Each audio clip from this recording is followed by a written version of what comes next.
There is one mind common to all individual men. They are merely two spheres of activity within one mind. There are not two minds. Your conscious mind is the reasoning mind. It is that phase of mind which chooses, weighs, dissects, analyzes, investigates, scrutinizes, comes to conclusions and decisions. For example, you choose your books, your home, your partner in life. You make all your decisions with your conscious mind. On the other hand, without any conscious choice on your part, your heart is kept functioning automatically, and the process of digestion, circulation, and breathing are carried on by your subconscious mind through processes independent of your conscious control. Your subconscious mind accepts what is impressed upon it, or what you consciously believe. It does not reason out things like your conscious mind. It's a one-track mind. It does not argue with you controversially. Your subconscious mind is like the soil, which accepts any kind of idea, good or bad. Your thoughts are active and might be likened unto seeds. Negative, destructive thoughts continue to work negatively in your subconscious mind, and in due time will come forth into outer experience which corresponds with them. Remember, your subconscious mind does not engage in proving whether your thoughts are good or bad, true or false, but it responds according to the nature of your thoughts or suggestions.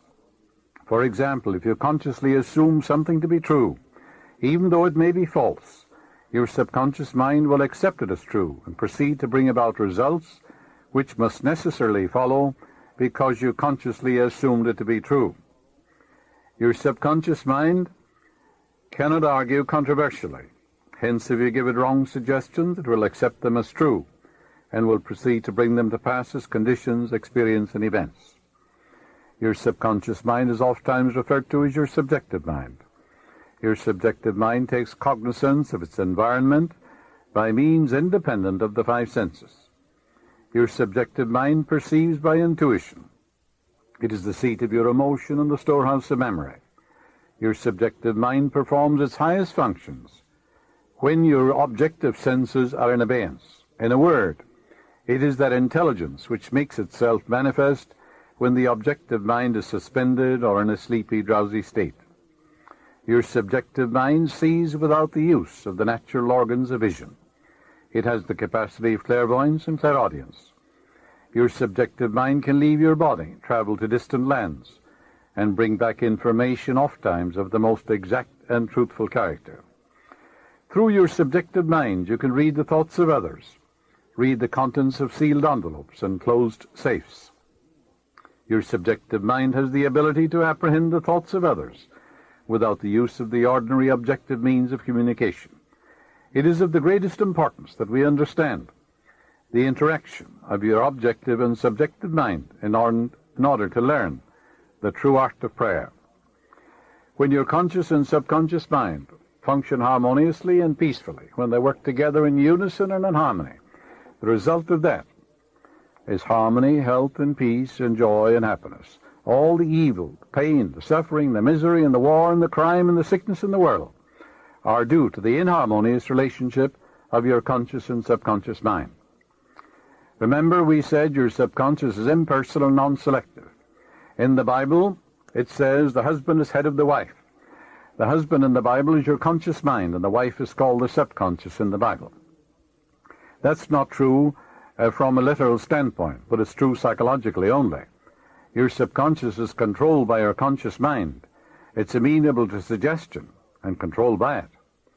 So the wife, your subconscious, is subject to the man or to the mind, and conscious mind in all things. That's true psychologically only. Whatever your conscious mind, remember, feels to be true, your subconscious accepts. Your capacity to imagine and feel, and your freedom to choose the idea you will entertain, gives you power over all creation. Do not dwell on the imperfections and shortcomings of others, or their frailties, or their derelictions. Why? Because whatever you think and feel about another, you create in your own mind, body, and circumstances. Ask yourself, would I like to live with what I'm thinking and wishing for the other? If you would, well, if the answer is in the affirmative, of course you're on the right track. Remember, your thought is creative, And what you think about the other, you are creating in your pocketbook too, and in all phases of your life. What you do not wish done unto you, do not feel it is done unto you or another. Now, chance or accident is not responsible for the things that happen to you, nor is predestined fate the author of our fortune or misfortune. Your subconscious mind is not concerned with the truth or falsity of what you consciously feel or believe to be true. Select only that which is true, lovely, noble, and godlike, and your subconscious will reproduce accordingly. The Bible says, believe you have it now, and you shall receive it. All things whatsoever you shall ask in prayer, believe that you have it now, and you shall receive it. That's a psychological law. Assume the mood that would be yours had you realized your desire. And as you do this, wonders will begin to happen in your life. You know, Edison discovered, or he knew intuitively, that the voice caused undulatory currents in the atmosphere. And he reasoned it out. He said such currents could reproduce the voice. The idea came to him that inasmuch as your voice produced waves, that these waves would reproduce that voice. That's believing you have it now and you shall receive it. So he developed a phonograph. The idea came from his subconscious mind. Your subconscious is your friend, seeks to heal you, to restore you. If someone is presenting you with a phony deal, there's something within you that warns you. That's your subconscious mind prompting you. Its intimations, urges, promptings, murmurings are always life word. It seeks to heal you if you cut yourself, if you burn yourself. It seeks to reduce the edema, gives you new skin and tissue. If your child is very sick and you're completely exhausted and you think about waking up to give the medicine to your child at 2 or 3 o'clock in the morning, it'll wake you up, no matter how tired you are, exactly at 2 o'clock to minister to your child. Its tendency is always life word. Electricity, Edison knew, was produced by friction. Reverse it. Friction, in turn, produces electricity. Edison knew the transformation of forces. He knew that transformation of force, that the force is reversible. Heat produces mechanical motion. Mechanical motion produces heat. Cause and effect, action and reaction. These are cosmic and universal.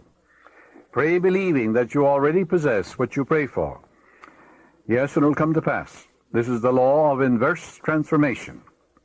For example, if the sale of your home brought a certain amount of joy, satisfaction, elation into your mental atmosphere, then the feeling that would be yours if you realized it would also produce that. In other words, that feeling or that mental state captured in your imagination and feeling must produce the sale of the home.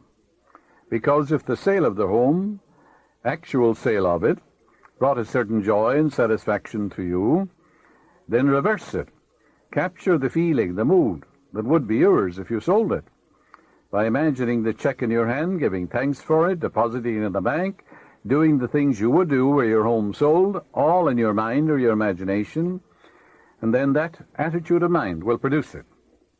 Awaken within yourself the feeling that would be yours if you now realized your desire, and that feeling will produce it. A young boy, a Demolay boy, who wanted to go to a certain college, had difficulty, and was rejected. And I said to him, you understand this law of inverse transformation? How would you feel if they accepted you now? You went in to see this man who rejected you and said, well, we've changed our mind. We've looked over your qualifications and you are accepted. He said, I'd feel happy. I'd call up my dad. I'd feel wonderful. Well, I said, as you go to sleep at night, feel that I'm congratulating on your acceptance and your marvelous success in the college. Imagine you're also talking to your dad and telling him you've been accepted. And you're going in there now in your own mind. And this man is saying, well, you're accepted. It's wonderful.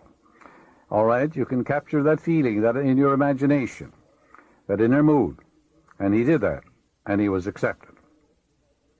Yes, the feeling of the answered prayer, if assumed and sustained, must objectify the answer to your prayer.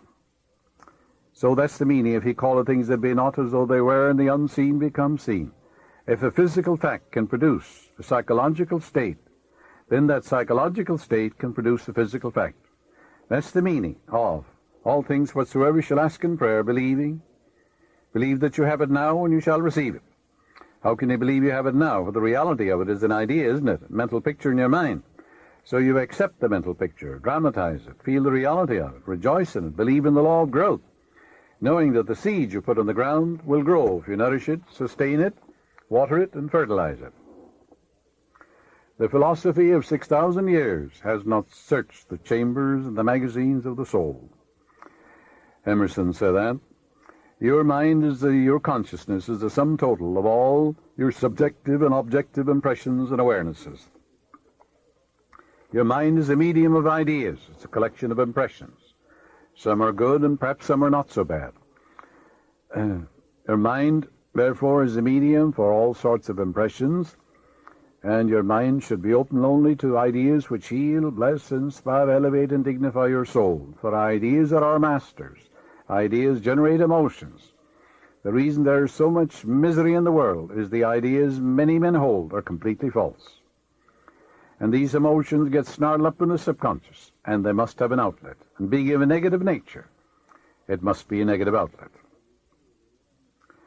Watt saw the steam coming out of the kettle. He was a Scotchman, mechanic. His mother was making a cup of tea, and he saw the result of the steam forcing the lid up. He began to think, what would happen if I harnessed that steam? Tremendous power there. All he had was an idea. He began to think about it from all angles. The idea came from his subconscious mind to force steam into a cylinder, which contained a piston. The expansion forced the piston back and drove the wheels. That was the beginning of the steam engine, which revolutionized industry all over the world. When a man says it can't be done, it was never done before, it's impossible. Remember, the science of aerodynamics states that the bumblebee cannot fly because its wingspan is too short and its weight is too great for it to fly. But the bumblebee doesn't know what's in the textbook, so it goes ahead and flies. So when someone says it can't be done, the man who knows the power of his imagination, of the great friend within him, says, what does he say? It says, I'm going to do it. It can be done. And the subconscious, which is his friend, responds to him and brings it to pass in a wonderful, wonderful way. Here's a friend also for a band. Someone mailed me this clipping. It's an unknown Mexican, it says, from the Copley News Service. And he was praying for wealth. That is, he wanted money to do the things he wanted to do. Obviously, he was poor, according to the article. And in a dream, he sees the Virgin, because he had gone to Guadalupe to pray. And the Virgin said to him in a dream, purchase this ticket 37281 in a Mexican lottery. He called his nephew in Texas, and he asked him to track it down. So the nephew tracked it down, and he invested the uncle's money to buy the block of tickets. And the uncle won $3 million, a grand prize in Mexico. The Internal Revenue, the article said, visited his nephew and said, we want $1,600,000 because you were here in America and you bought this ticket. So he took it to the tax court. And the article says, the judge said, well, this man received an answer to his prayer from the Virgin, and the ticket was purchased in his name, and the Internal Revenue doesn't get anything. So that's the friend that gave this Mexican, who believed that the Virgin would answer him, $3 million. That's the friend that's within you. Its ways are past finding out. The Virgin, of course, is the I am within you, your own subconscious mind. It's capable of infinite conceptions within itself. That's why Mary means the sea, Virgin means the pure mind, the infinite mind, the I am, the presence of God within you. That's called the Virgin Mary in all Bibles of the world. Mary is a Latin word meaning the sea. So it has nothing at all to do with woman or a virgin or anything of that nature. because there is that within you that's capable of an infinite number of conceptions of itself without the aid of any man. It created the whole universe. For example, the tree outside your door is an immaculate conception. So is the whole universe an immaculate conception. It came out of the mind of God. He had no one to aid him, for God is all there is. And therefore only God can make a tree. So that's the virgin that is within you. Now, even though he had blind faith and thought he was praying to a virgin, his subconscious responded. Because your subconscious responds whether the object of your faith be true or false. And that's a very interesting thing to know. So it'll answer blind belief too. The subconscious mind, in your subconscious mind, there is an intelligence and wisdom which comes to the aid in emergencies when a direct demand is made upon it. And there are many, many such instances where scientists, for example, have received answers to their prayers when they couldn't get an answer any other way. Nicholas Tesla, a brilliant electrical scientist who brought forth the most amazing innovations, he said when an idea for a new invention came into his mind, he would build it up in his imagination, knowing that his subconscious mind would reconstruct and reveal to his conscious mind all the parts needed for its manufacture in concrete form. Through quietly contemplating every possible improvement, he spent no time in correcting defects, and was able to give the technicians the perfect product of his mind. He said, "Invariably, my device works as I imagined it should. In 20 years, there has not been a single exception." His subconscious mind gave him the answer to all his inventions. A famous chemist, Frederick von Stradonich, used his subconscious mind to solve his problem as follows. He had been working laboriously for a long time, trying to rearrange the 6 carbon and 6 hydrogen atoms of the benzene formula. He was constantly perplexed and unable to solve the matter. Tired and exhausted, he turned the request over completely to his subconscious mind. Shortly afterwards, he was about to board a London bus. His subconscious presented his conscious mind with a sudden flash of a snake biting its own tail and turning around like a pinwheel.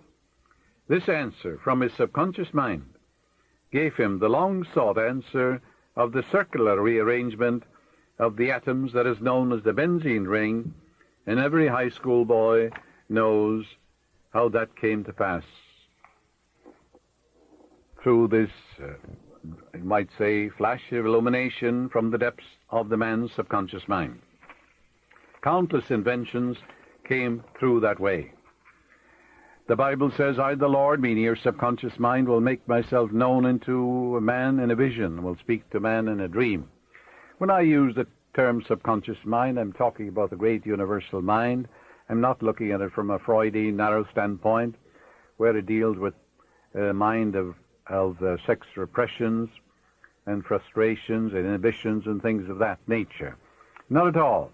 I am talking of the Father within which doeth the works. You can call it the supernormal mind, the superconscious mind, the subliminal mind. You can call it Allah, Brahma, reality, infinite intelligence, self-originating spirit, life principle. Call it by any name you want to. Actually, it's nameless anyhow. But it is that subjective depths of view, that subjective wisdom and intelligence that controls all your vital organs when you're sound asleep, that sometimes answers your prayer in a dream, in a vision of the night. There are numerous references in the Bible to dreams, visions, revelations, and warnings given to men during sleep. Your subconscious mind is active 24 hours a day. It's your greatest friend.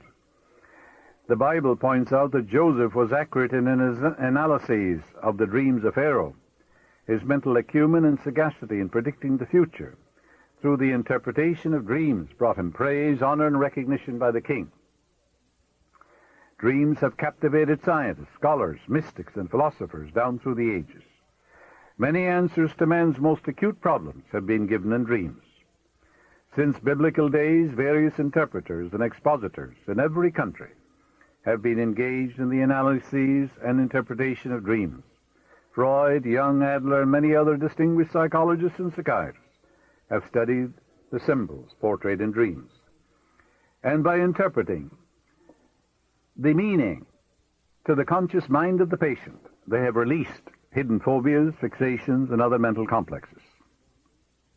Your dreams, of course, are projections of the contents of your subconscious mind. Many instances they answer your problems and warn you regarding investments, journeys, and marriage, as well as pitfalls of daily living. Your dream is a dramatization of your subconscious mind. It's not fatalistic. You mold, fashion, and shape your own destiny by your thought and feeling. Anything in your subconscious mind is subject to change, and when you know the laws of mind, you predict your own future. You can fill your subconscious mind with the truths of God, and you will crowd out of your mind everything unlike God. For the lower is subject to the higher. Your subconscious is subject to the conscious mind.